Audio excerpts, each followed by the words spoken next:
Memasuki hari ke-14 pasca gempa, sejumlah warga di Kabupaten Manggarai Timur, NTT masih bertahan di posko pengungsian karena khawatir terjadi gempa susulan.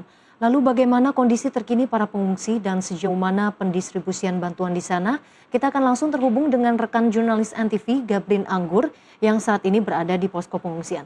Gabrin, bisa digambarkan bagaimana kondisi para pengungsi di posko saat ini dan berapa jumlah pengungsi yang juga masih bertahan? Baik Ellen dan juga pemirsa Nusantara TV, saat ini saya berada di Kabupaten Manggarai Timur. Berdasarkan data dari BPBD, saat ini di Kabupaten Manggarai Timur masih ada ribuan warga yang mengungsi. Sekitar 31.372 warga yang masih bertahan di tenda darurat maupun di posko pengungsian yang disediakan oleh pemerintah.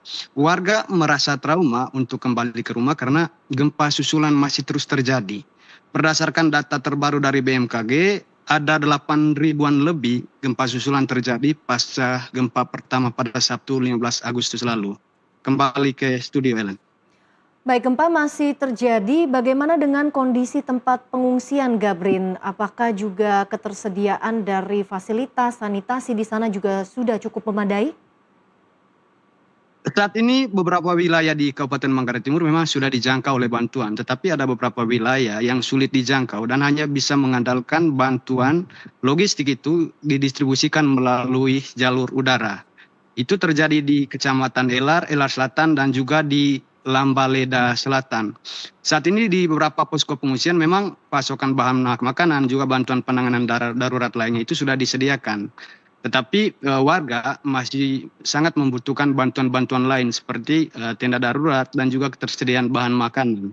Kembali ke studio, Enan. Oke, masih dibutuhkan banyak sekali bantuan memasuki hari ke-14. Juga bagaimana penanganan pemerintah daerah dan tim gabungan sejauh ini terhadap para korban pengungsi?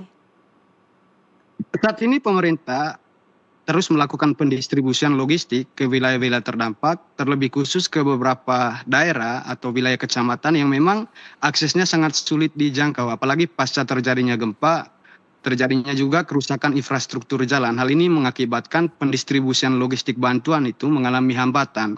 Selain itu juga BPBD dan juga pemerintah terus berjibaku untuk menelusuri wilayah-wilayah yang memang sampai saat ini belum mendapatkan bantuan. Kembali ke studio, Ellen. Baik, terima kasih rekan jurnalis NTV Gabrin Anggur melaporkan dari posko pengungsian yang ada di Kabupaten Manggarai Timur NTT. Tetap semangat dan jaga kesehatan.